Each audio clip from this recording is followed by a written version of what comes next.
Energi dalam sistem kehidupan. Halo teman-teman, selamat datang kembali di channel @School. Channelnya bagi siapa saja yang ingin belajar apa saja di mana saja dan kapan saja.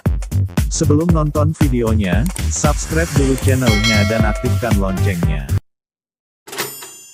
Pengertian energi. Energi adalah kemampuan untuk melakukan usaha kerja atau melakukan suatu perubahan. Macam-macam energi. Energi potensial, energi kinetik, energi kimia, energi listrik. 1. Energi potensial. Energi potensial adalah energi yang dimiliki suatu materi karena lokasi atau tempatnya. Contoh energi potensial adalah buah jatuh dari pohonnya. Rumus energi potensial adalah sebagai berikut.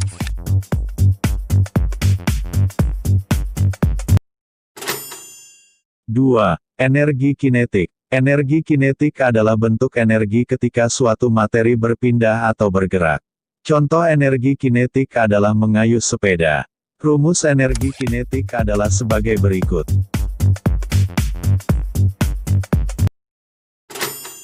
Tiga. Energi kimia adalah energi yang terkandung dalam suatu zat. Contohnya energi kimia di dalam makanan bisa digunakan untuk beraktivitas, energi kimia di dalam bensin bisa digunakan untuk menggerakkan mesin. 4. Energi listrik adalah energi yang memiliki muatan listrik dan arus listrik. Energi listrik paling banyak digunakan karena mudah diubah menjadi bentuk lain. Contohnya lampu bohlam dapat menyala menggunakan energi listrik, mesin cuci dapat berfungsi menggunakan energi listrik. Sumber energi. Sumber energi adalah segala sesuatu yang menghasilkan energi. Sumber energi secara garis besar dibagi menjadi dua macam, yaitu sumber energi yang dapat diperbaharui dan sumber energi yang tidak dapat diperbaharui. Sumber energi yang dapat diperbaharui adalah sumber energi yang tidak akan pernah habis meski dipakai terus-menerus. Contohnya adalah energi matahari, pembangkit listrik tenaga air, energi angin. Sumber energi yang tidak dapat diperbaharui adalah sumber energi yang akan habis apabila dipakai secara terus-menerus tanpa pengawasan. Contohnya adalah energi hasil tambang bumi, minyak bumi, batu bara, gas, dan energi nuklir. Makanan merupakan bagian dari sumber energi, terutama untuk tubuh manusia. Zat makanan yang berperan sebagai sumber energi adalah karbohidrat, protein, dan lemak. Karbohidrat adalah senyawa kimia yang tersusun atas unsur-unsur karbon. Contohnya adalah beras, gandum, jagung, kentang, umbi-umbian.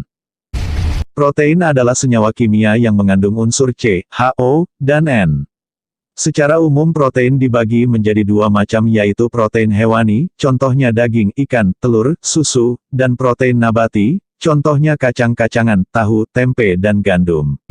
Lemak adalah senyawa kimia yang mengandung unsur C, H, dan O. Lemak melarutkan vitamin A, D, E, dan K. Secara umum lemak dibagi menjadi dua macam, yaitu lemak hewani, keju, susu, daging, kuning telur, dan lemak nabati, kelapa, kemiri, kacang-kacangan, dan buah alpukat. Transformasi energi dalam sel. Transformasi energi adalah perubahan energi potensial berupa energi kimia menjadi energi kinetik dan energi panas. Transformasi energi dalam sel dapat melalui beberapa cara, yaitu transformasi energi oleh klorofil dan transformasi energi oleh mitokondria.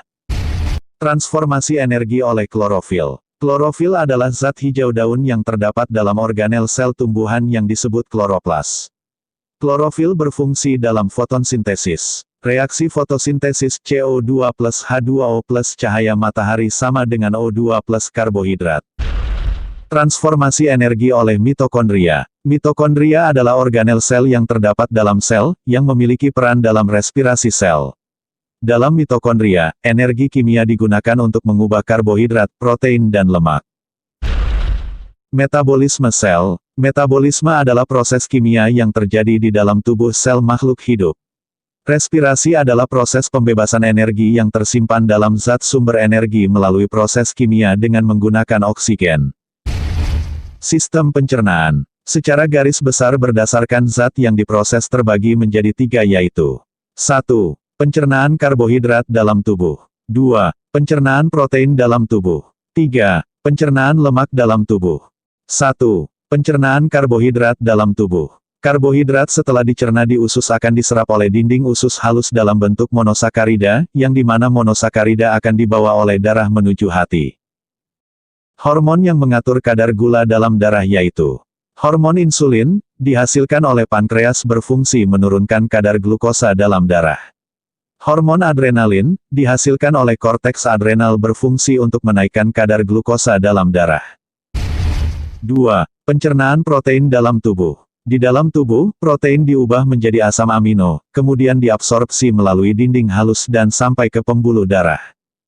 Kelebihan protein dalam tubuh dapat menyebabkan pembengkakan hati dan ginjal. Kekurangan protein dalam tubuh menyebabkan busung lapar. 3. Pencernaan lemak dalam tubuh. Lemak mengalami metabolisme, lemak akan dihidrolisis menjadi asam lemak dan gliserol dengan bantuan enzim lipase. Sekian untuk materi hari ini, terima kasih sudah menonton, semoga bermanfaat.